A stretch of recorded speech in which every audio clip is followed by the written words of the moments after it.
बिस्मिल्लाहिर्रहमानिर्रहीम। नाज़रीन, एक नई वीडियो के साथ आपकी खिदमत में हाजिर हैं। आज की इस खास वीडियो में शब बारात के नवाफिल आपके साथ शेयर करूंगी कि किस तरतीब से आपने ये नवाफिल अदा करने हैं। शब बारात के 6 नवाफिल मगरब और इशा के दरमियान इस तरतीब से पढ़ें।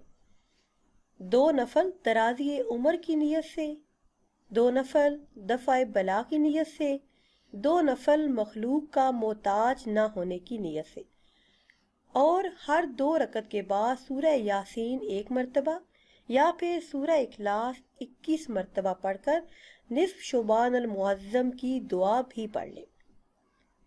शुबान की 14 तारीख को नमाजी इशा की अदायगी से पहले जो कोई 8 रकत नफल 2 रकत करके 2-2 रकत करके इस तरह से पढ़े कि हर रकत में सूरह फातिहा के बाद 5-5 बार सूरह इखलास पढ़े और सच्चे दिल से अल्लाह पाक से गुनाहों की माफ़ी तलब करे और आइंदा के लिए तौबा करे तो इंशाअल्लाह अज़्ज़ व जल उसे माफ़ी मिल जाएगी।